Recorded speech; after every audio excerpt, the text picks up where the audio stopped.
Halo teman-teman semua, perkenalkan nama saya Gilang Saktiweno Putro. Jadi pada video kali ini saya akan menunjukkan atau mempresentasikan sebuah tema mengenai filsafat kematian. Jadi rencananya saya akan membuat semacam sebuah series video. Jadi beberapa video yang menjelaskan kematian dari sudut pandang filsafat dan juga sudut pandang lain yang nanti akan tetap saya kemas menjadi suasananya cukup filosofis seperti itu, gitu ya. Jadi pada kesempatan kali ini, saya pertama mau memberikan pendahuluan mengenai filsafat kematian yang akan saya bahas, mengenai tema yang akan kita bahas juga untuk video-video berikutnya nantinya, seperti itu.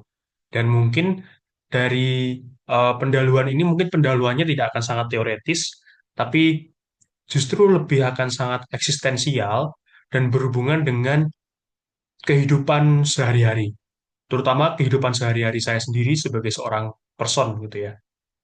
Baik, saya akan share screen terlebih dahulu. Oh ya, sebelum itu mungkin ini akan jadi semacam apa ya, pembelajaran filsafat kematian gitu, yang mana harapannya nanti pembelajaran ini itu bisa diakses oleh banyak orang. Karena saya sendiri adalah seorang mahasiswa di Fakultas Filsafat Universitas Katolik Widya Mandala Surabaya, dan di situ saya belum mendapatkan sebuah mata kuliah tersendiri mengenai filsafat kematian. Ada beberapa mata kuliah eksistensialisme, ada mata kuliah teori-teori kejahatan dan penderitaan, tapi berbagai macam mata kuliah itu masih belum membahas kematian sebagai sebuah persoalan tersendiri, sehingga kematian belum pernah didalami secara lebih serius. Nah, dalam video ini harapannya nanti teman-teman yang belajar filsafat baik secara akademis maupun autodidak bisa menggunakan video-video yang saya buat sebagai sebuah referensi, sebagai sebuah acuan, tentu bukan acuan yang paling utama atau acuan yang paling proper, tidak, tapi acuan sederhana yang bisa digunakan untuk pintu masuk menyelami pemahaman kita terkait dengan kematian secara lebih filosofis. Baik, saya akan share screen terlebih dahulu. Saya membuat PowerPoint di sini. PowerPoint-nya saya beri judul Filsafat Kematian dan Pendahuluan gitu ya. Oh iya, juga bagi teman-teman yang mungkin mau apa istilahnya, mau menghubungi saya atau mau terkoneksi dengan saya, bisa mengunjungi Instagram saya yang bernama Gilang Saktiwion. Gilang Saktiwiono itu nama saya, lalu nama Instagram saya Gilang Saktiwion. Itu bisa dikunjungi lewat Instagram. Mungkin ada yang mau ditanyakan, bisa DM di sana, atau mungkin tanya referensi, atau tanya-tanya hal yang belum paham, atau mungkin mau mengajukan argumen tertentu yang tidak disepakati. Misalnya saya punya argumen A, lalu teman-teman punya argumen B, dan dari situ teman-teman boleh mengemukakan suatu bentuk diskursus kepada saya untuk mengajak saya berdiskusi lebih lanjut. Baik, di bagian awal saya akan memberikan sebuah pembukaan. Pertama, ketika kita berbicara soal kematian, hal pertama yang sering kali saya dapatkan, terutama secara personal, adalah saya takut mati seperti itu. Saya takut mati, saya takut jika suatu saat tiba-tiba tanpa adanya tanda-tanda tertentu, tanpa adanya gejala-gejala tertentu, saya kehilangan kehidupan saya. Saya masuk ke dalam kematian atau saya mengalami kematian. Hal tersebut memunculkan rasa takut tersendiri. Dan ketika saya mencoba untuk apa istilahnya ya, mengoreksi atau menelaah ketakutan ini secara lebih dalam, ternyata ketakutan ini itu sudah pernah terjadi ketika saya kecil. Maksudnya ini bukan suatu ketakutan yang baru muncul ketika dewasa, tapi saat saya kecil pun ternyata saya sudah memiliki ketakutan terhadap kematian. Dulu saya pernah ingat pertama kali, jadi saya tinggal di rumah orang tua saya ketika kecil, mungkin SD, dan di situ ada sebuah televisi. Televisi tersebut menayangkan sebuah berita tentang terjadinya sebuah gempa di Sumatera, di Padang kalau nggak salah. Tahunnya saya lupa, Tapi teman-teman bisa cek atau search di Google bahwa pernah terjadi sebuah gempa di Padang, Sumatera. Nah, dari tontonan tadi, saya melihat atau saya berhadapan dengan langsung. Saya Kesadaran saya akhirnya punya semacam referensi mengenai apa itu kematian ketika dalam tayangan tersebut saya disodori oleh banyaknya bangunan yang roboh dan mengenai banyak sekali korban. Di mana korban-korban dari reruntuhan bangunan tadi banyak sekali yang meninggal dunia, banyak sekali yang berdarah-darah, bahkan banyak sekali yang kesakitan, menangis, menjerit, dan lain sebagainya. Dan tentu saja di situ terjadi yang namanya kematian. Pada waktu itu, saya belum memilah secara lebih teliti, ketakutan yang muncul ini sebenarnya ketakutan terhadap kematian per se, atau ketakutan terhadap gejala terjadinya kematian, ya ini adalah gempa bumi tadi.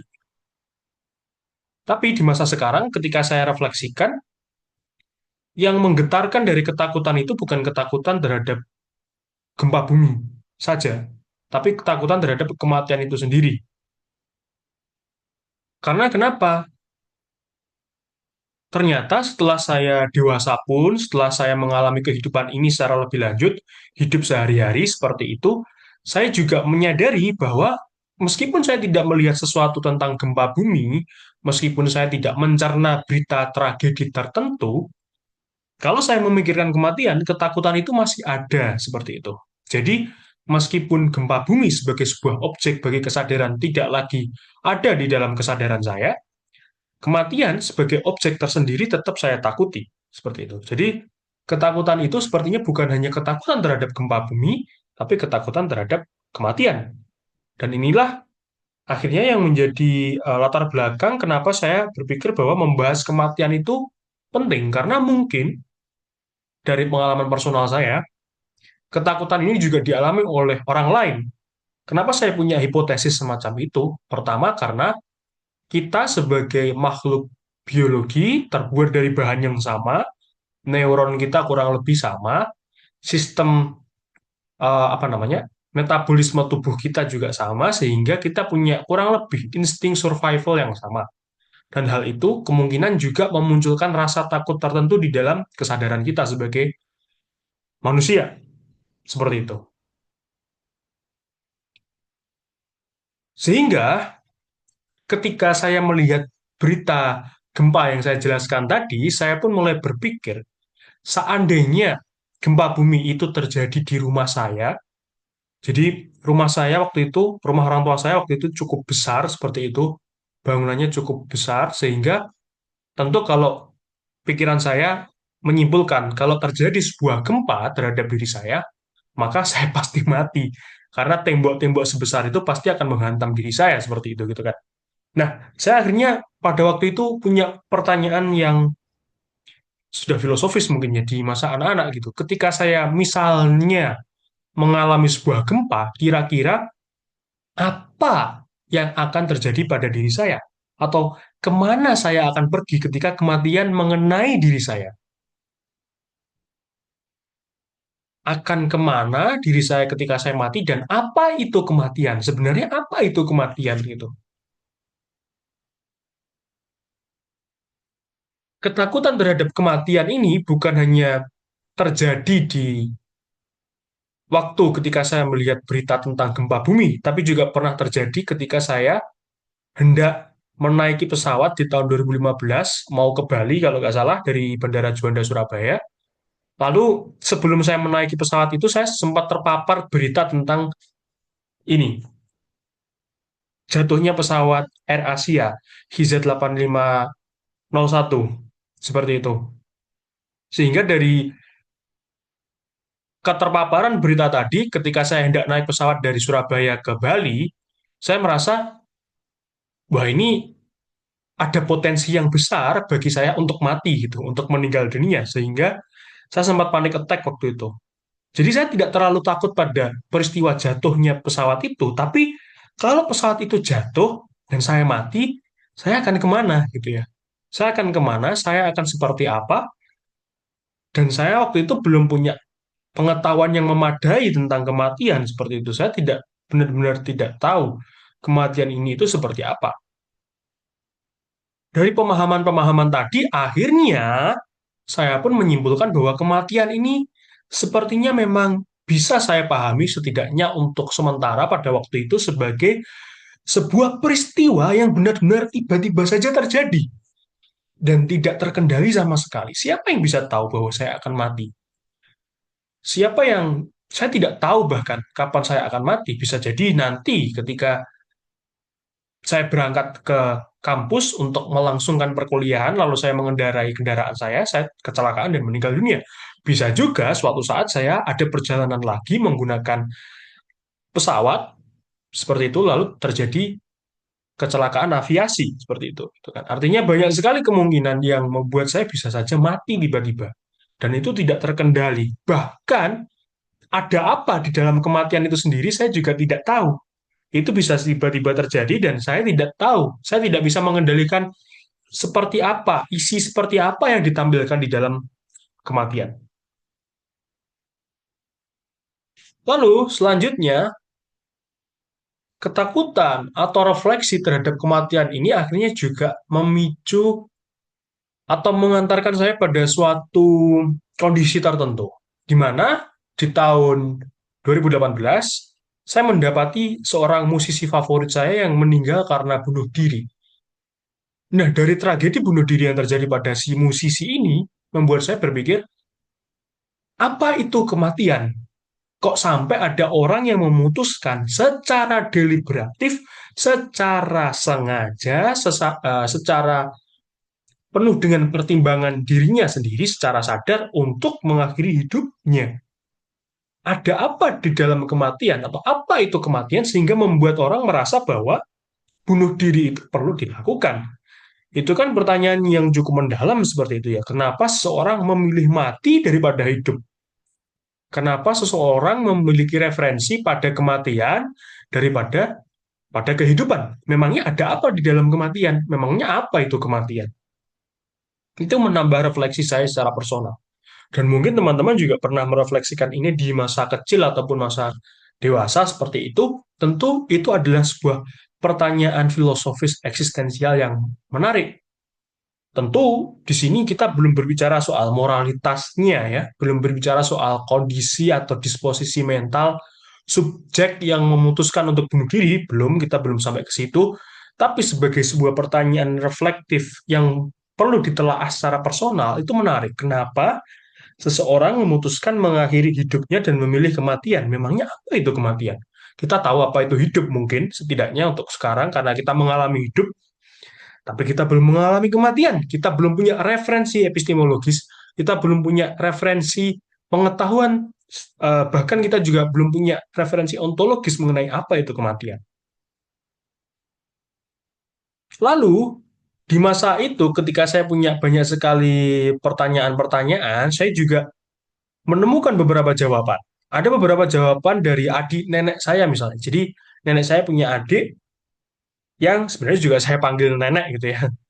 Jadi beliau pernah menjelaskan kepada saya bahwa kematian itu, ini kita mulai masuk ke definisi kematian, tapi definisi kematian menurut beberapa orang, bukan definisi kematian dalam konteks teori filosofis seperti itu. Nenek saya mengatakan bahwa kematian itu seperti tidur panjang.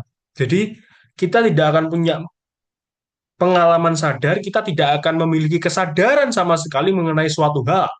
Kita tidak punya lagi kemampuan untuk mengintensionalitaskan kesadaran kita terhadap objek tertentu, jika saya pakai istilah fenomenologis. Tapi ada yang aneh dari jawaban ini. Kenapa saya bilang aneh? Karena ternyata ini kontradiksi dengan posisi beliau sebagai orang yang religius. Sebagai orang yang religius, kita semua tahu narasi religius tentang kematian bahwa kematian adalah peralihan dari satu dimensi ke dimensi berikutnya. Seharusnya beliau pada waktu itu menjawab bahwa, oh, kematian itu isinya adalah dimensi afterlife. Entah itu surga, neraka, alam kubur, dan lain sebagainya.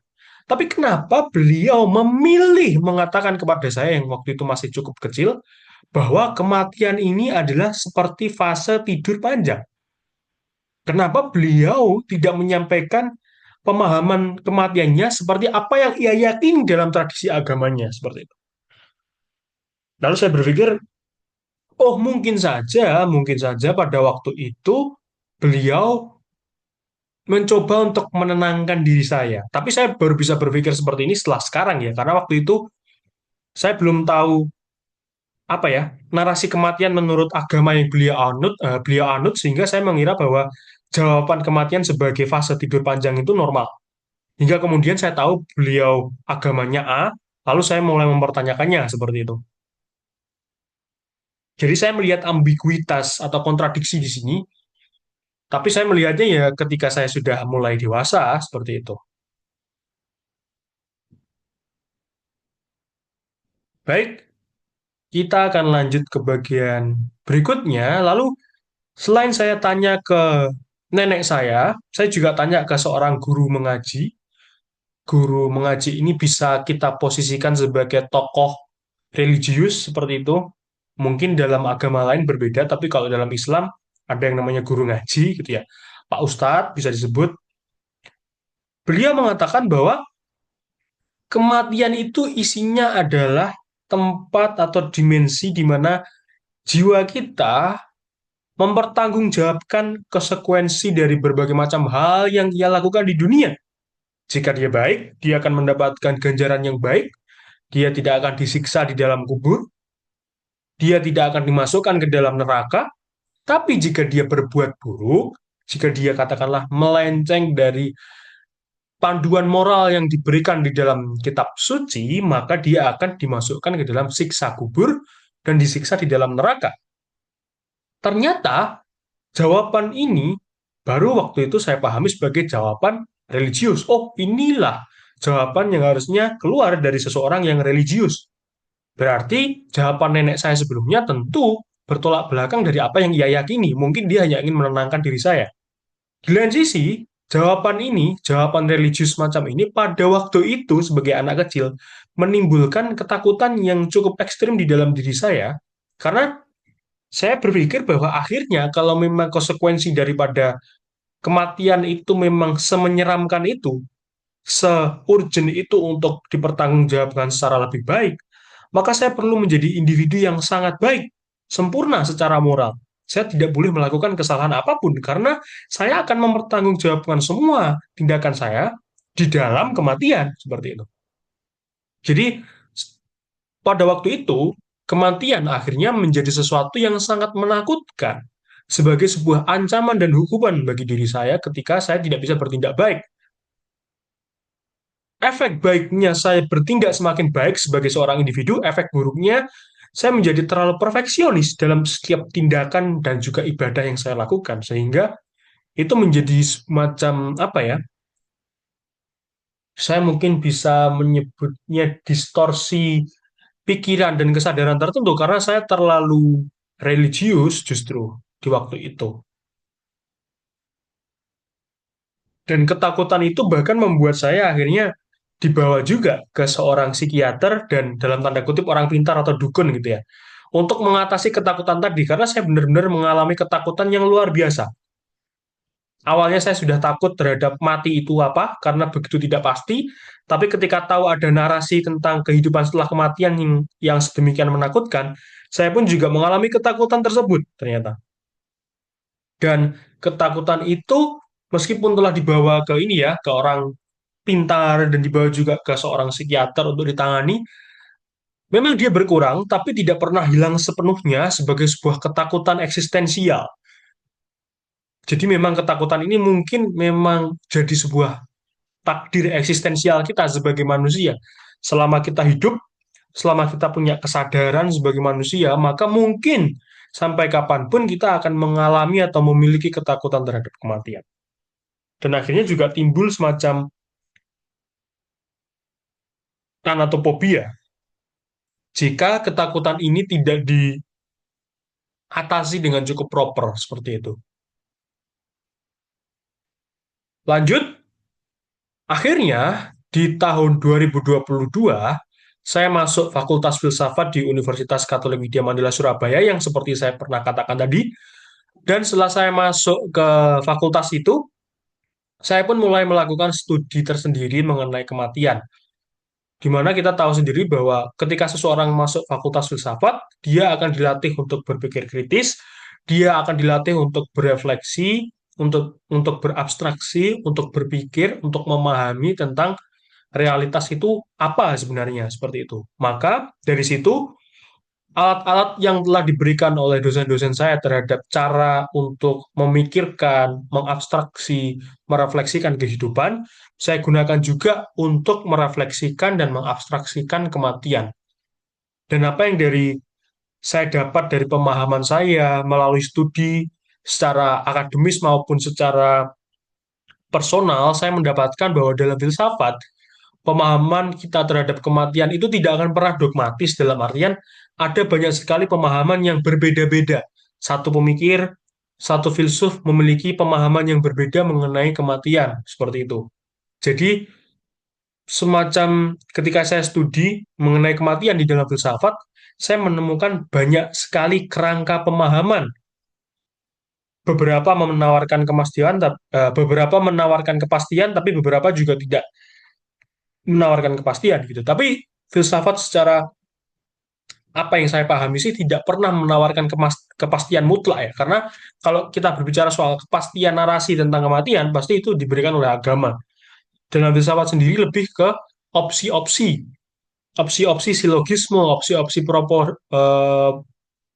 sebuah proposisi seperti itu mengenai kematian itu kurang lebih dapat dipahami seperti apa. Setiap filsuf punya sikap tertentu, sikap filosofis tertentu, sikap hidup tertentu terhadap apa itu kematian. Jadi, dalam video yang akan saya buat selanjutnya, setelah video ini berakhir dan kita akan masuk ke video berikutnya, di pertemuan berikutnya, saya akan menyediakan sebuah video yang akan membahas kematian dari sudut pandang filsafat. Tentu filsafat tidak tunggal dan dia terdiri dari berbagai macam jenis pemikiran, maka saya pun akan mencoba memberikan semacam pembelajaran dari pemikiran filsafat yang berbeda-beda terkait apa itu kematian. Misalnya, di video berikutnya kita akan masuk ke zaman Yunani kuno, kita akan belajar kematian menurut dua jenis aliran filsafat. Pertama adalah filsafatnya Socrates, yang juga sebenarnya punya dampak pada filsafatnya Plato. Lalu kita juga akan belajar Stoikisme. Apa kematian menurut Socrates dan Stoikisme? Kedua ini akan memiliki implikasi yang berbeda, karena keduanya akan memahami kematian dengan cara yang berbeda. Jadi, ini adalah sebuah tradisi yang sangat kuno dalam konteks filsafat barat, sejarah filsafat barat. Kenapa saya memulainya dari konteks historis semacam ini ya, supaya kita tahu bahwa kematian itu tidak menjadi sebuah topik yang baru saja, tentu saja, karena manusia sudah lama ada di dalam peradaban dunia kita, maka topik tentang kematian pun sebenarnya sudah terjadi cukup lama di zaman Yunani kuno. Maka saya mengajak kita untuk pertama menelaahnya secara historis dari zaman Yunani kuno. Lalu kita nanti akan masuk ke zaman kuno dalam tradisi timur di Asia, ada Hindu dan Buddha, filsafat Hindu-Buddha yang akan memberikan narasi berbeda mengenai apa itu kematian. Berikutnya, dalam video selanjutnya, saya akan masuk ke dalam tradisi kuno di filsafat Islam, terutama menggunakan pemikiran Al-Farabi. Lalu, kita akan masuk ke tradisi Asia lain yang ada dalam tradisi ajaran samurai, seorang pejuang, pendekar, petarung dari Asia, seperti itu gitu ya. Yang mana mereka juga memiliki pemahamannya tersendiri mengenai apa itu kematian. Lalu, setelah dalam tradisi kuno, saya akan masuk ke tradisi yang lebih modern, ke seorang filsuf yang bernama Spinoza. Lalu nanti kita akan lanjutkan ke Hegel di masa modern juga. Dan masa peralihan ke masa kontemporer, kita akan masuk ke Schopenhauer. Ini zaman modern, tapi mulai reruntuhan modern ya. Di mana zaman modern mulai mengalami reruntuhan, mulai runtuh, mulai digantikan dengan suasana yang lebih pesimistik. Lalu Mainlander juga, dia akan sangat pesimis. Lalu dilanjutkan dengan Heidegger, filsuf yang lebih kontemporer. Foucault juga ada, dan juga kita akan masuk ke Ernest Becker. Jadi, itu yang akan kita bahas dalam video-video berikutnya. Mungkin dalam satu zaman, misalnya Yunani kuno, saya akan bahas dalam satu video, tradisi timur satu video, filsafat Islam satu video. Jadi masing-masing poin yang saya sediakan di PowerPoint ini akan saya bahas satu video dan satu video. Video per video untuk tiap-tiap tema yang saya berikan dalam poin-poin di PowerPoint ini. Berikutnya, saya akan mencoba mengajak teman-teman sekalian. Oh ya, tadi sudah terakhir saya sebutkan ya. Ernest Becker juga akan saya coba lakukan pembelajaran di video ini. Berikutnya, saya akan mengajak teman-teman untuk belajar kematian dari bidang yang cukup berbeda-beda. Ada neurobiologi tentang otak dan kesadaran, ada ilmu tanah untuk mempelajari proses dekomposisi terhadap kematian kita, tubuh kita yang akan terdekomposisi saat mati. Lalu dalam konteks kosmologi, kita akan mencoba belajar kematian alam semesta. Apakah alam semesta kita ini akan bertahan selamanya atau ternyata dia akan mati juga sama seperti kita sebagai manusia. Selanjutnya saya akan memberikan sebenarnya kematian tentu tidak pernah dibahas di konteks matematika seperti itu ya. Tapi dalam salah satu buku yang saya tulis sebenarnya saya mencoba untuk merefleksikan kematian dari proses pengurangan aritmatika terhadap jumlah umur kita per tahun gitu. Dan menurut saya kalau ini direfleksikan bersama dalam video tertentu, dalam video khusus, juga akan menarik. Tapi nanti kita akan lihat apakah ini jadi saya jadikan video atau tidak. Lalu juga kematian dalam konteks kriminologi yang nanti akan sangat berhubungan dengan pembelajaran kita terhadap kausalitas pembunuhan, tindakan pembunuhan yang menyebabkan kematian. Lalu kematian dalam arsitektur, di mana kematian akan dibendakan, diwujudkan dalam bentuk ruang. Lalu dilanjutkan dengan bab khusus tentang duka. Saya akan menguraikan duka kematian secara filosofis. Dan yang terakhir adalah kesimpulan dan juga penutup. Sebenarnya, berbagai macam pembahasan yang ada dalam PowerPoint ini, baik yang bagian ini dan bagian ini, sebenarnya tersedia dalam buku saya yang berjudul Seni Memahami Kematian. Nah, jadi sebenarnya materi yang akan saya berikan, yang juga sebenarnya saya berikan hari ini sebagai pendahuluan dan juga nanti sebagai pembahasan-pembahasan di video berikutnya, itu saya dapatkan dari buku saya. Jadi mungkin kalau teman-teman mau mengikutinya dengan lebih mudah, punya acuan khusus, punya acuan teoritisnya seperti apa, punya acuan literasi konseptualnya seperti apa, boleh membeli buku saya. Tidak wajib tentu saja, tidak harus. Tapi mungkin sambil menyimak video yang akan saya buat di pertemuan berikutnya, untuk mempermudah, bisa silakan membeli buku saya di penerbitnya namanya One Page Media. Nanti akan saya sertakan linknya di deskripsi kalau teman-teman ingin membelinya. Kurang lebih seperti itu. Nah, daftar pustakanya buku saya sendiri berjudul Seni Memahami Kematian yang terbit tahun 2025. Untuk itu, saya akhiri terlebih dahulu video kali ini karena sebenarnya video ini masih tergolong pada video pembukaan atau introduction gitu ya. Video pendahuluan. Pada video berikutnya, kita akan belajar kematian secara lebih mendalam menggunakan cakrawala berpikir yang berbeda-beda dari tiap zaman filsafat dan juga para filsuf itu sendiri yang berbeda-beda juga. Kurang lebih berikut yang saya sampaikan ada kurang lebihnya mohon maaf. Semoga bermanfaat. Terima kasih.